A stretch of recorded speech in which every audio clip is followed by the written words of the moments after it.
Olá, seja bem-vindo a mais um vídeo aqui do canal. Hoje nós vamos falar sobre apraxia de fala na infância. O que é, quais são as características, como é feito o diagnóstico, o tratamento. Quer saber? Vem comigo.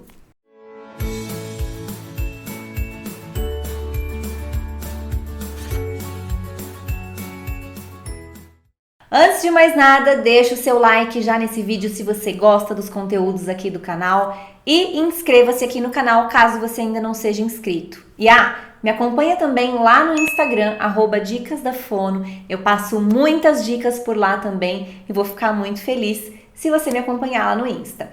Mas vamos lá, muito tem se falado sobre a apraxia de fala da infância. E é um diagnóstico relativamente novo, né? Então, na época que eu me formei, mesmo há 14 anos atrás, nós não ouvíamos falar sobre apraxia e todas as crianças que chegavam com alteração de fala eram tratadas meio que da mesma forma, né? Com as mesmas estratégias, pensando em alteração de fala, não que fosse tudo igualzinho para todos os pacientes, mas seguindo a mesma linha de raciocínio. Com o tempo, aquelas crianças que não evoluíam tão bem precisaram ser investigadas, porque elas não tinham o mesmo problema que aquelas crianças que conseguiam se desenvolver com a terapia fonoaudiológica convencional. E aí surgiu a apraxia de fala da infância, que é um transtorno no desenvolvimento de fala de ordem neurológica.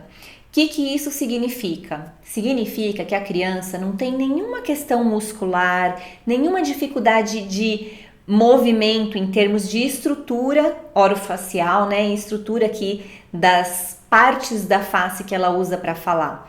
Ela tem uma dificuldade na fala que começa lá no cérebro. A nossa fala, ela é processada lá do lado esquerdo no cérebro, né, em algumas regiões que são envolvidas nesse processamento antes de acontecer na boca. Então, nesse processamento existe uma organização e um planejamento dos movimentos que são necessários para a fala e da sequência de movimentos. Então, reparem que cada vogal, por exemplo, tem um movimento diferente. Se eu vou falar A, eu abro a boca. A. Se eu vou dizer E, a minha boca já fica mais fechadinha. E, I, O, U. Percebam que para cada vogal eu faço um movimento diferente. A criança com apraxia, ela tem dificuldade em planejar esses movimentos e principalmente fazer a transição de um movimento para o outro. Então, fazer ai, oi é muito difícil para ela. Uma das características da apraxia de fala na infância é justamente essa alteração e essa dificuldade na produção das vogais. Então, a característica de fala, né, as características principais da fala de uma criança que tem apraxia de fala é essa dificuldade na produção das vogais, é essa dificuldade de fazer a transição de um som para o outro, de uma sílaba para outra, e uma fala sem ritmo. Uma fala que não tem a acentuação que a gente usa. Por exemplo, se eu vou falar casa, a minha sílaba tônica é o K, casa. A criança com apraxia não tem muito esse ritmo, pode sair um casar, casa. O ritmo, a velocidade, o que nós chamamos de prosódia está alterado. Outra característica muito comum nas crianças com apraxia é uma inconsistência de erros na fala. Então, as outras alterações de fala, como por exemplo o transtorno fonológico, que eu já gravei vídeo para vocês sobre ele, as crianças apresentam erros consistentes. Então, se ela vai falar gato e ela fala dato, todas as vezes que ela vai dizer gato, ela diz dato. Ela sempre troca o G pelo D. Isso é uma característica de um transtorno fonológico, que é outra alteração de fala, que é mais comum, inclusive, do que a apraxia. A criança com apraxia, pode ser que às vezes ela fale só o Gá, pode ser que às vezes ela fala ato, pode ser que às vezes ela fale to, às vezes ela fala gato. Então, não existe uma consistência nesses erros. Cada momento a criança vai produzir a fala de uma forma. Além disso, nas crianças com apraxia, elas têm mais dificuldade de iniciar uma fala no sentido de conseguir realizar o planejamento do motor da fala e executar, do que por repetição. Então, se você faz um treino de uma palavra específica com ela e pede para ela repetir, para ela vai ser mais fácil repetir treinando exaustivamente esse modelo e tendo um modelo de fala correto do que ela falar espontaneamente sozinha aquela palavra. Junto com essas alterações de fala, né, específicas de fala, podem existir outras alterações nos casos de apraxia, alterações mais globais de movimento, de coordenação motora. Podem existir também algumas questões, algumas dificuldades na alimentação, de mastigar, principalmente de deglutir.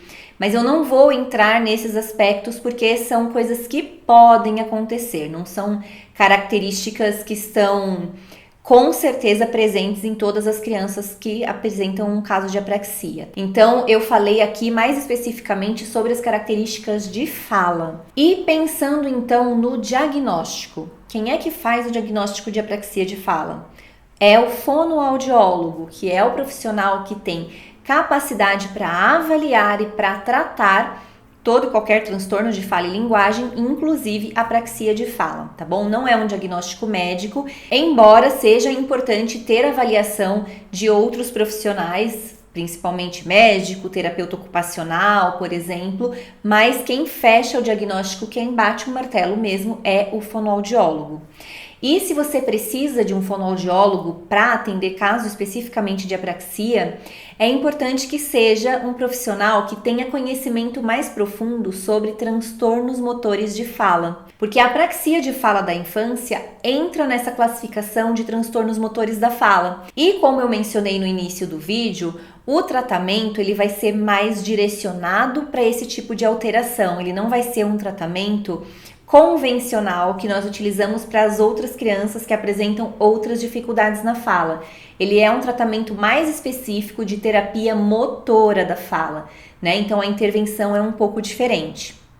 Caso você desconfie que o seu filho tenha algum problema de fala, seja transtornos motores da fala ou não, na minha clínica virtual eu tenho excelentes profissionais para te atender e para te ajudar com isso.